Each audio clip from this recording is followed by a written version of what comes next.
begins with a case so disturbing, so unsettling, that even the most experienced investigators struggled to speak about it. A case that didn't just shock a neighborhood, it froze an entire community in fear, and even today, years later, people who lived through it still refuse to talk about the night everything changed.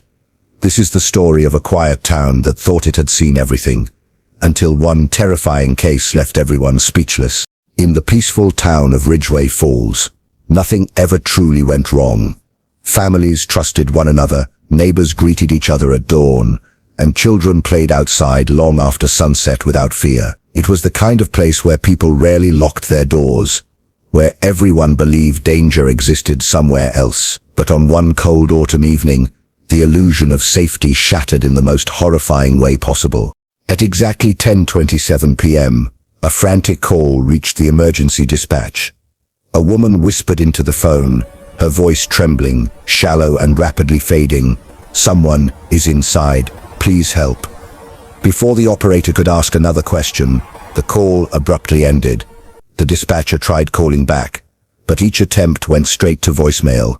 Minutes later, officers were sent to the location, a small house on Pine Street, unaware that they were walking into one of the most disturbing scenes the town had ever witnessed.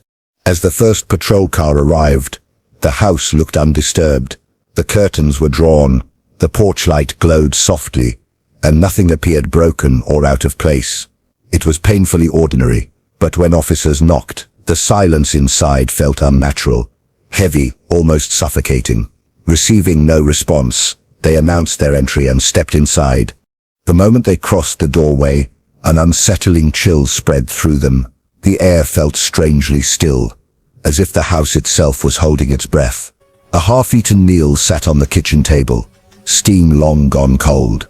A chair was slightly pushed back, almost as if someone stood up in a hurry. A glass had fallen on the floor but hadn't shattered, suggesting whatever happened was quick and silent. Officers called out again. Nothing, only the faint hum of the refrigerator answered them. Then, from the end of the hallway, a soft creaking sound echoed, slow and rhythmic, like someone shifting their weight on old wooden boards. The lead officer raised his flashlight and began walking toward the sound, each step heavier than the last. And as the door at the end of the hallway came into view, they noticed it was slightly open, just enough for darkness to spill out. When they pushed it open, their breath caught in their throats. Lying on the floor was 34-year-old Emily Rhodes, motionless, pale, her eyes fixed in a direction that made it clear she had died terrified. There were no signs of forced entry, no overturned furniture, no signs of a struggle. It was as if the life had been drained from her quietly, deliberately, without giving her even a second to defend herself. The scene was so eerily clean that even seasoned investigators stepped back in shock. But the most chilling detail wasn't Emily's body. It was the fact that her two children's 7-year-old siblings were nowhere to be found. The officers immediately began searching the house. Bedrooms were untouched, beds neatly made. The children's room had toys stacked carefully on shelves, a storybook left open on a pillow, as if someone had been reading moments before the nightmare unfolded. But there were no signs of the children, no footprints, no hurried packing, no broken windows, nothing. It was as if they vanished into thin air. Detectives arrived within minutes, and as the investigation unfolded, a disturbing pattern emerged. The back door was locked from the inside. The windows were shut tight. No forced entry. No fingerprints other than the family's. No trace of another person. And yet Emily was gone, and her children had disappeared without a sound. As forensic teams analyzed the scene, one of them found a small clue, a piece of black fabric caught in the back door's lower hinge, barely noticeable unless someone was searching for it. It didn't belong to Emily or the children, and it didn't belong to anyone in the household. Meanwhile, neighbors began gathering outside, whispering in disbelief. This wasn't just another criminal case. This was the destruction of a family that everyone knew. Emily was loved in the community, kind, quiet, and always helping those around her. The children were cheerful, always seen riding their bikes or drawing chalk patterns on the sidewalk. No one could imagine who would want to harm them. Detectives began interviewing neighbors, But nearly everyone reported the same thing. They heard nothing. No screams, no crashes, no suspicious movement, nothing at all. Except for one neighbor, an elderly man across the street, who claimed he saw something unusual that night, around 10:20 p.m., just minutes before the 911 call. He saw a figure standing near the edge of Emily's yard, a tall person dressed in dark clothing, wearing something over their face. He didn't see them approach the house. He didn't see them leave. He only saw them standing there watching. Detectives pressed him for details, but the old man admitted he didn't have his glasses on. The figure could have been male or female, young or old. All he remembered was the stillness, the unsettling way the figure never moved, as if they were waiting for something, or someone. With so little evidence to work with, detectives dug into Emily's past, searching for anyone who might have wanted to harm her. But her life was painfully ordinary. No enemies, no debts, no conflicts. She had no relationship problems, no suspicious acquaintances, no legal issues. She lived for her children, worked a quiet office job, and spent evenings reading or cooking. She was the last person anyone expected to be targeted. Then, an even darker possibility emerged. Perhaps Emily wasn't the primary target at all. Perhaps the intruder came for the children. Perhaps Emily simply got in the way. And if that was true, the two missing kids could be in unimaginable danger.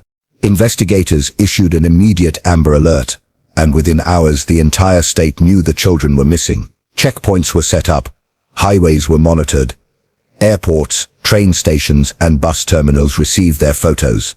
But there was no trace of them. It was as if they had disappeared into a void that left no footprints behind. And then a discovery changed everything.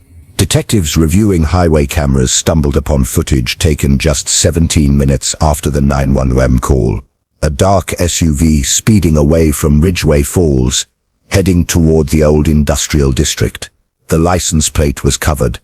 The windows were tinted, but zooming in revealed something chilling. A faint silhouette of a child pressed against the rear window. It wasn't clear which child it was, but it was enough to confirm the unthinkable.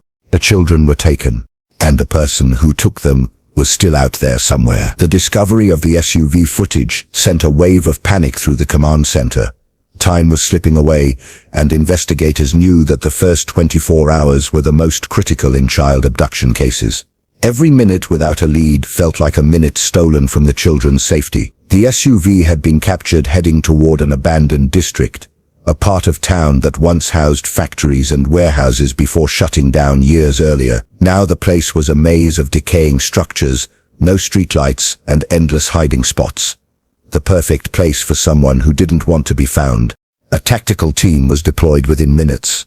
Officers spread out, moving silently through the dark alleys and broken buildings, flashlights cutting through the darkness like narrow blades. Every creak of metal, every soft thump from the wind hitting loose panels, made the search team tighten their grip on their weapons. The farther they went, the more it felt like someone had been there recently. A faint smell of smoke, footprints in dusty concrete, a cold drink can that hadn't fully lost its temperature. The intruder wasn't just passing through, they were staying close. Then a breakthrough came. A discarded strip of duct tape lay on the ground near an old storage warehouse. Nearby, a child's small sock lay half buried in dirt. It was pink, decorated with tiny stars, the kind Emily always bought for her daughter. The officers froze. They were close, too close for comfort. Inside the warehouse, the air felt heavier. The darkness seemed thicker than outside. Officers moved carefully between rusted metal beams and old machinery, their footsteps echoing. Then one of them raised a hand, a signal. He had spotted something. On the far side of the warehouse was a makeshift setup, an old lamp hooked to a generator, 2 chairs, a pile of blankets, empty food wrappers, and on the dusty floor, small footprints. The children had been there recently, but they weren't there anymore. As officers looked around, one detective noticed a piece of paper wedged beneath a metal beam. It was crumpled and dirty, but the handwriting was unmistakable. It was from Emily's daughter, a shaky note, scribbled quickly and desperately. "We're not alone. He keeps saying he won't hurt us. Please find us." The words were uneven, the ink smudged as if written through tears. The warehouse suddenly felt colder, as if the walls themselves knew something terrible had happened. Just as detectives were preparing to call in more units, a loud noise echoed from outside, the sound of an engine revving aggressively. Officers rushed out in time to see a shadowy figure speeding away in a different vehicle, its headlights off. It was the kidnapper. He had been watching the entire time, waiting, studying every move, and he was always one step ahead. A high-speed chase erupted, but the kidnapper knew the industrial district better than the officers. He twisted through narrow passages, slipped through alleys barely wide enough for a car, and vanished before the police could even read the plate. The realization hit everyone hard. He wasn't improvising. He had planned every detail long before that night. Back at the station, investigators went deeper into Emily's past. If the intruder targeted her family specifically, there had to be a reason, someone with a connection, a resentment, a buried history. After hours of digging, they found something. 12 years earlier, before Emily married and started her quiet life, she had filed a restraining order against a man named Thomas Avery. He was described as unstable, unpredictable, and obsessed with her. The case never led to charges, but Emily reported that he followed her, watched her workplace, and attempted to contact her at night. She moved cities shortly after, changed her number, and built a new life. And for 12 years, nothing happened. Until now. Investigators immediately pulled up Avery's old records. He had no recent address, no active job, no digital footprint. It was as if he lived under a shadow. But one detail stood out. He had a family member who owned property in Ridgway Falls, a long-abandoned cabin deep in the wooded area outside town, a place no one visited anymore, a place far enough from civilization that no one would hear anything. With no time to waste, a large unit moved toward the woods. The trek was long, cold, and silent. Branches cracked under their boots, flashlights scanned through tall trees, and the deeper they went, the darker it became. Finally, through the thick branches they saw it. A small wooden cabin, with a dim light flickering inside. Officers approached quietly, strategically, surrounding the structure without making a sound. The team leader looked through a dirty window and saw a figure inside, tall, thin, pacing back and forth. And in the corner, huddled together, two small silhouettes. The missing children. The signal was given. Officers burst through the door with controlled force, shouting commands. The figure froze, eyes wide, stunned. Thomas Avery stood in the center of the cabin, his face pale, eyes sunken, and expression unreadable. He raised his hands slowly, but the smile forming on his lips made everyone's stomach twist. It wasn't the smile of a defeated man. It was the smile of someone who believed he had already won. The children ran into the arms of the officers, trembling and crying, but alive. They had no visible injuries, only fear etched deeply into their faces.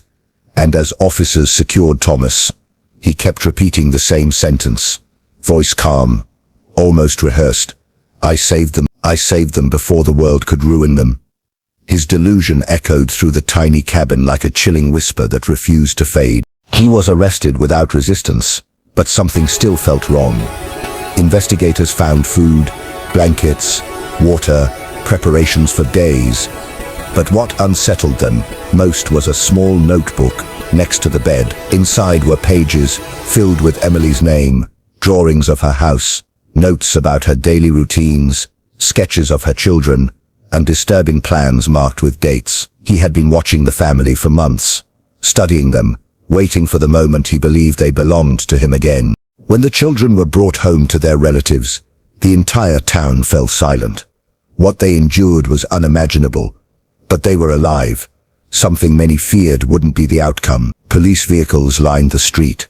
Neighbors emerged from their homes in tears, and the sense of safety Ridgway Falls once had was gone forever. The town had been changed by a single night, a single intruder, a single terrifying obsession that tore apart an innocent family. In the end, Thomas Avery showed no remorse, no regret. In every interview, he insisted he was protecting the children. His calmness disturbed even the psychologist assigned to evaluate him. But one thing was clear. He believed his own twisted narrative, and that belief made him far more dangerous than anyone had expected. Emily's children survived, but their innocence, their sense of safety, the world they once knew, those things were taken from them forever. And as the town tried to heal, one haunting truth remained. Sometimes the greatest evil doesn't come crashing into our lives. Sometimes it stands quietly in the shadows, waiting for the perfect night to step forward and change everything.